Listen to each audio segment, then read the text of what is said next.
தமிழக மக்கள் அனைவருக்கும் வணக்கம். இந்த வீடியோ எதுக்காக போட்டிருக்கோம்னா, கிராஜுவேஷன் முடிச்சவங்களுக்கு army, navy, air force, coast guard, சிஏபிஎஃப்ல எல்லாம் என்னென்ன ஆப்பர்ச்சுனிட்டிஸ் இருக்கு அப்படின்றத சொல்றதுக்காக தான். இப்போ டிஃபென்ஸ் அப்படின்னு எடுத்துக்கிட்டிங்கன்னா எல்லாமே ஏற்கனவே சொன்ன மாதிரி தான். எல்லாமே காம்பாட் கிடையாது. எல்லாருமே துப்பாக்கி தூக்கிட்டு போயிட்டு சண்டை போட மாட்டாங்க. நிறைய பிரான்ச்சஸ் இருக்கு. இப்போ வி ஹாவ் அ எக்ஸிக்யூட்டிவ் பிரான்ச்னு தனியாக இருக்கும், லாஜிஸ்டிக்ஸ் பிரான்ச் தனியாக இருக்கும், எஜுகேஷன் பிரான்ச் தனியாக இருக்கும், ஆர்மி சர்வீஸ் கோர்னு தனியாக இருக்கும், அண்ட் இன்ஜினியரிங் பிரான்ச்சஸ் தனியாக இருக்கும், ஐடிக்கு தனியாக இருக்கும்.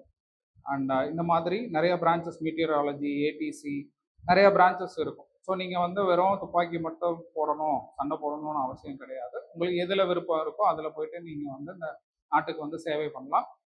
ஸோ இப்போ நீங்கள் கிராஜுவேஷன் முடிச்சிருக்கீங்க அப்படின்னா ஆர்மிக்கு அப்ளை பண்ணிக்கலாம். எனி கிராஜுவேஷன் ஆர்மி அக்செப்ட் பண்ணிக்குவாங்க. ஆர்மியில் ஜாயின் பண்ணணும் அப்படின்னா கிராஜுவேஷனுக்கு அப்புறம் கம்பைன்ட் டிஃபென்ஸ் சர்வீஸ் எக்ஸாம்னு இருக்குது. இது ஆர்மி, நேவி, ஏர்ஃபோர்ஸ் மூணுக்குமான காமனான ஒரு எக்ஸாம்ஸ். இதில் ஆர்மியில் ஐஎம்ஏ, இந்தியன் மிலிட்டரி அகாடமி, அதில் ஒரு 100 சீட்ஸ் இருக்கும்.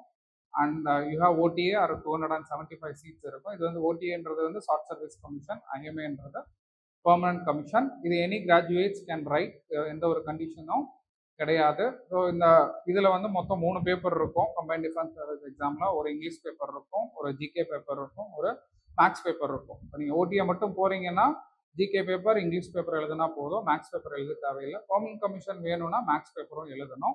இப்போ எக்ஸாம் பேட்டர்ன் பார்த்தீங்கன்னா டிஃபென்ஸில் காமனாக என்ன இருக்கும்னா இங்கிலீஷ் இருக்கும். இங்கிலீஷில் கிராமர் இருக்கும், அப்புறம் காம்ப்ரிஹென்ஷன் இருக்கும், சினானிம்ஸ், ஆண்டனிம்ஸ் இருக்கும். ஸோ இதை வச்சு தான் உங்களுக்கு என்டையர் கொஸ்டின் பேப்பர் செட் பண்ணியிருப்பாங்க. அப்புறம் ஜிகேல ஃபிசிக்ஸ் கொஞ்சம் கேட்டிருப்பாங்க, கெமிஸ்ட்ரி கொஞ்சம் கேட்டிருப்பாங்க, history, geography, polity, economics and current affairs இருக்கும். அண்ட் மேக்ஸ் பேப்பரில் 10th லெவல் மேக்ஸ் தான் இருக்கும். பட் ஆப்டிடியூட் மாதிரி கொஞ்சம் ட்விஸ்டடாக கேட்பாங்க. அதர்வைஸ் காம்ப்ளிகேட்டட் கால்குலஸ், ப்ராபபிலிட்டி அந்த மாதிரி எல்லாம் உங்களுக்கு இருக்காது. இப்போ நேவின்னு எடுத்துக்கிட்டிங்கன்னா நீங்கள் சிடிஎஸ் எழுதலாம், கம்பைன்ட் டிஃபென்ஸ் சர்வீஸ் எக்ஸாம் எழுதலாம். அதில் நீங்கள் நேவி போகணுன்னா பேசிக் குவாலிஃபிகேஷன் இன்ஜினியரிங் தான் கேட்பாங்க. டைரக்ட் என்ட்ரின்னு நேவிக்கு இருக்குது. இது உங்கள் காலேஜ் மார்க்கை வச்சு உங்களை இன்டர்வியூக்கு கூப்பிடுவாங்க. இதில் இன்ஜினியர்ஸ் தவிர சில branches of science degree BCom degree கேட்பாங்க. இப்போ பிகாம், எம்பிஏலாம் லாஜிஸ்டிக்ஸ்க்கு அப்ளை பண்ணலாம். பிஜி முடித்தவங்க எஜுகேஷன் பிரான்ச்சஸ்க்கு அப்ளை பண்ணிக்கலாம். பட் எல்லா பிரான்ச்சஸ்க்குமே டிகிரி எடுத்துக்க மாட்டாங்க. எனி டிகிரிஸ், இன்ஜினியரிங் தான் தேவைப்படும் நேவிக்கு. இப்போ ஏர்ஃபோர்ஸில் பார்த்தீங்கன்னா any degrees you can go. இப்போ பைலட் ஆகணும் அப்படின்னு நினச்சிங்க அப்படின்னா நீங்கள் 12th கண்டிப்பாக ஃபிசிக்ஸ் அண்ட் மேக்ஸ் எடுத்துருக்கணும். அப்போ தான் உங்களால் பைலட்டுக்கு அப்ளை பண்ண முடியும். 12th ஃபிசிக்ஸ் மேக்ஸ் நீங்கள் எடுக்கலைன்னா அட்மினிஸ்ட்ரேஷன், அக்கௌண்ட்ஸ், லாஜிஸ்டிக்ஸ் இந்த மாதிரி பிரான்ச்சஸ்க்கு நீங்கள் அப்ளை பண்ணிக்கலாம்.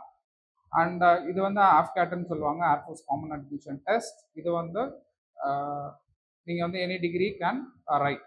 ப்ளஸ் கோஸ்ட் கார்டும் சேம் தான். There will be an entrance test similar to AFCAT, air force common admission test. இது 100 மார்க்ஸ்க்கு இருக்கும். இது 25 மார்க்ஸ் இங்கிலீஷ் இருக்கும், 25 மார்க்ஸ் உங்களுக்கு மேக்ஸ் இருக்கும், 25 மார்க்ஸ் ஜிகே இருக்கும், 25 உங்களுக்கு ரீசனிங் கேட்பாங்க. Both for coast guard and air force common admission test same syllabus தான். அப்புறம் சிஏபிஎஃப்ன்றது சென்ட்ரல் ஆர்ம்டு போலீஸ் ஃபோர்ஸ். இது எனி கிராஜுவேஷன் கேன் அட்டன். இதில் 2 பேப்பர் இருக்கும். ஒன்று English paper, essay, precis writing, grammar இருக்கும். The other is GK paper. அதில் எல்லா சப்ஜெக்ட்ஸும் உங்களுக்கு கொஞ்சம் கொஞ்சம் கொஸ்டின்ஸ் கேட்டிருப்பாங்க. ஸோ இந்த எக்ஸாம்ஸ்லாம் நீங்கள் பாஸ் பண்ணீங்கன்னா எஸ்எஸ்பி, சர்வீஸ் செலெக்ஷன் போர்டுன்னு ஒரு இன்டர்வியூக்கு உங்களை கூப்பிடுவாங்க. அது 5 days நடக்கும். அதை பற்றின டீட்டெயில்டான இது நம்ம அடுத்து வர வீடியோக்களில் உங்களுக்கு நம்ம டீட்டெயிலாக போடுவோம். நீங்கள் அதை ஃபாலோ பண்ணிக்கலாம்.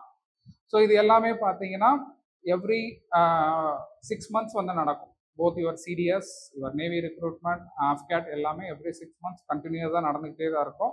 நீங்கள் எத்தனை அட்டெம்ப்ட் வேணாலும் பண்ணிக்கலாம். ஒன்லி கிரைட்டீரியாஸ் ஒரு ஏஜ். இப்போ சிடிஎஸ் பார்த்தீங்கன்னா ஆர்மிக்கு 24 years வரைக்கும் ஐஎம்ஏக்கு எழுதிக்கலாம். ஓடிஏக்கு 25 வரைக்கும் நீங்கள் எழுதிக்கலாம். ஆஃப்கேட்டில் 26 வரைக்கும் எழுதிக்கலாம். நேவி 24. சிஏபிஎஃப் பார்த்தீங்க அப்படின்னா 25 வரைக்கும் நீங்கள் எழுதிக்கலாம். In case if you are OBC. இப்போ சிஏபிஎஃப் கோஸ்ட் கார்டில் உங்களுக்கு ரிசர்வேஷன் இருக்கும். ஆர்மி, நேவி, ஏர்ஃபோர்ஸில் ரிசர்வேஷன் கிடையாது.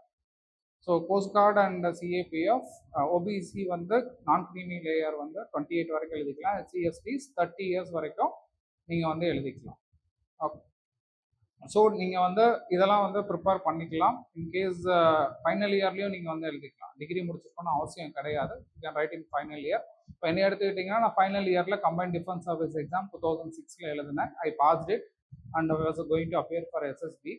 பை த டைம் எனக்கு நேவியில் வந்து அப்பாயின்மெண்ட், அதுக்கு முன்னாடியே நேவி இன்டர்வியூலாம் முடிச்சிருந்தேன் எஸ்எஸ்பி. அதில் அப்பாயின்மெண்ட் வந்துருச்சு, போய் ஜாயின் பண்ணிட்டேன். ஸோ நீங்கள் முடிக்கிற வரைக்கும் வெயிட் பண்ணணும்னு அவசியம் கிடையாது. ஃபைனல் இயர்லேயே நீங்கள் எழுதலாம். ஸோ அதை முடித்த உடனே இமீடியட்டாக நீங்கள் ஜாயின் பண்ணிக்கலாம் at a very young age. So நீங்கள் இந்த எக்ஸாம்ஸ்க்குலாம் ப்ரிப்பேர் பண்ணணும்னு நினைச்சீங்கன்னா ஃபஸ்ட் இயரில் இருந்தே நீங்கள் ப்ரிப்பேர் பண்ணிக்கலாம். ஸோ எங்கிட்ட நிறைய ஸ்டூடெண்ட்ஸ் அந்த மாதிரி வந்தாங்க ஃபஸ்ட் இயரில் இருந்து. ஸோ ஃபஸ்ட் இயர்ஸ் அண்ட் படிச்சுட்டு இருக்கவங்களுக்கே தனியாக ஒரு பேட்ச் வந்து ரன் பண்ணிட்டு இருக்கோம். Every Sunday they will be having the batch. In addition to that daily 1 ஹவருக்கு வந்து நீங்கள் டெய்லி கிளாஸஸ் மாதிரி இருக்கும். அதுவும் வந்து நீங்கள் காலேஜ் படிச்சுட்டு இருக்கப்பயே இதை வந்து அட்டன் நீங்கள் வந்து பண்ணிக்கலாம். உங்களுக்கு வேற ஏதாவது டவுட் இருக்கு அப்படின்னா any time you can give us a call. Plus எல்லா விதத்தையும் எக்ஸாம் எப்படி ப்ரிப்பேர் பண்ணணும், எக்ஸாம் எப்படி அட்டன் பண்ணணும், எக்ஸாமுக்காக என்னென்ன படிக்கணும், எஸ்எஸ்பிக்கு எப்படி ப்ரிப்பேர் பண்ணணும், என்னென்ன ஸ்கில்ஸ் எல்லாம் டெவலப் பண்ணணும், இதுக்கான வீடியோஸ்லாம் நாங்கள் வந்து தனித்தனியாக வந்து இந்த coming days we will be putting up. So நீங்கள் தமிழ்நாட்டில் எங்கே இருந்தாலும் இந்த வீடியோவை பார்த்து நீங்கள் வந்து உங்கள் திறமைகளையோ இல்லை இதையோ வளர்த்துக்கலாம். ப்ளஸ் நீங்கள் அகாடமிக்கு நீங்கள் வரணும் ஸ்பெசிஃபிக்காக. So every month first Sunday இங்கே வந்து ஒரு கரியர் கைடன்ஸ் ப்ரோக்ராம் நடக்கும். ஸோ யார் வேணாலும் வந்து அதை அட்டன் பண்ணிக்கலாம். உங்களுக்கு இருக்க டவுட்ஸை வந்து நீங்கள் கிளியர் பண்ணிக்கலாம். தேங்க்யூ.